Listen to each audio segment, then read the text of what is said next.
Hey everyone, good morning. It is Sunday, November the 5th, 2023. We got us some cruise news. Let's go check it out.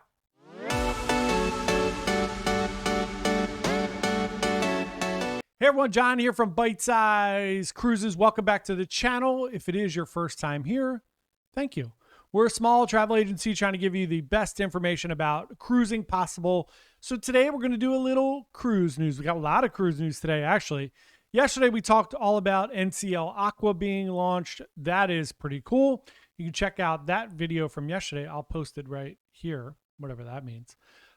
So let's start talking about some fun cruise news.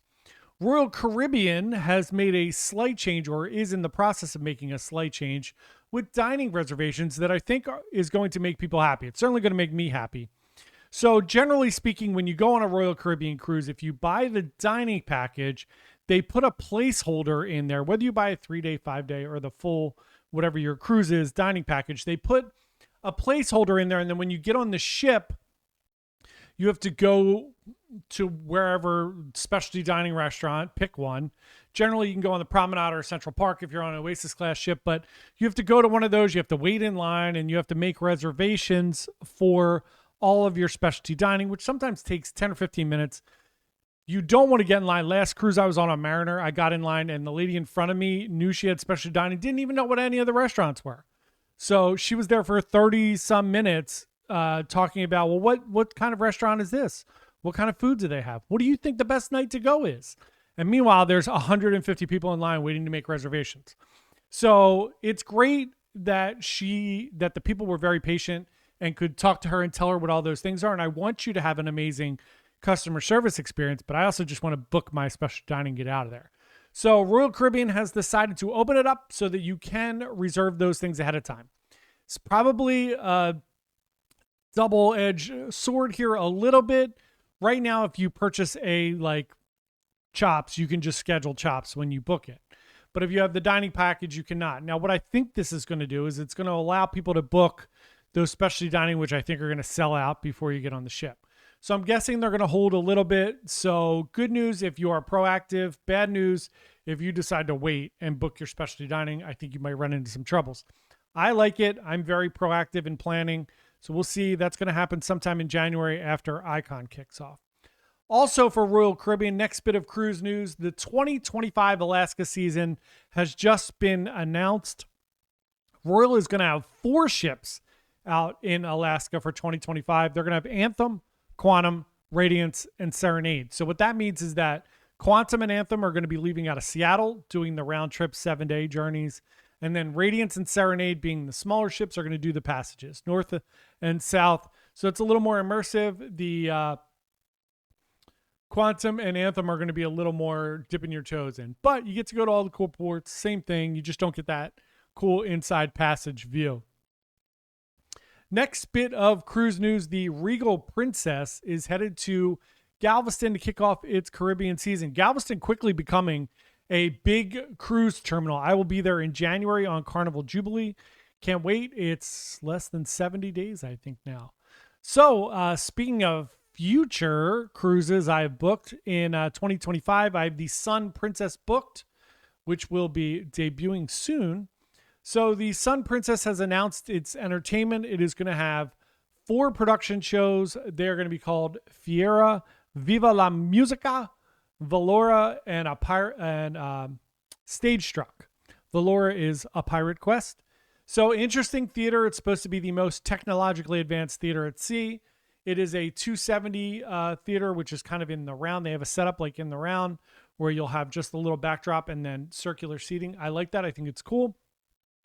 There are also 2 more large areas for theatrical productions.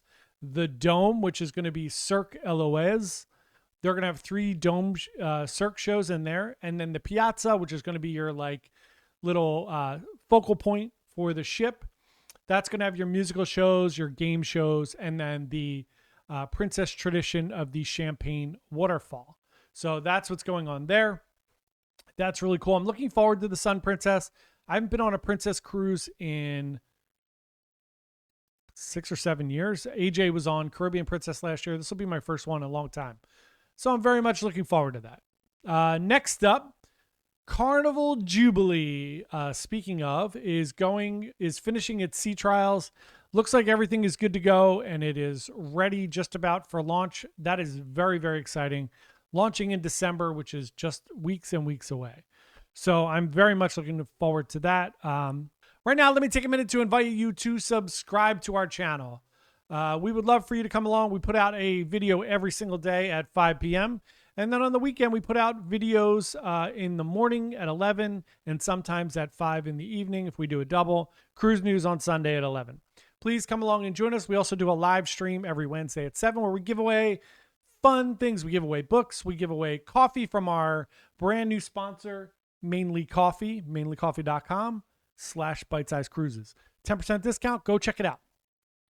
So next piece of cruise news, Morimoto is opening up his restaurant, Morimoto by Sea, on Holland American's Nieuw Amsterdam. That's very exciting. We have a Morimoto here in Philadelphia, and it is very, very good. So I'm looking forward to that, jumping on some Holland American ships soon. Here's another really piece of great cruise news. The cruise market is set to hit $17 billion by 2031. That's almost a 10% growth year over year, around 8%. That's fantastic. Looking forward to that. As you know, we love cruising just like you do. So anything that helps that out, and maybe that'll cut our pricing down a little bit. Let's hope. So interesting news came out this week. I saw Jason on Travel Scouts talked about it. They did some testing and they figured out they could stop the spread of viruses on cruise ships by blasting the AC for 12 minutes after someone leaves the room. And that recirculates the air and cleans it up so that nothing is lingering. That is pretty cool. It's interesting, all the fun things that they're learning since COVID, which hopefully helps for all different types of viruses moving forward.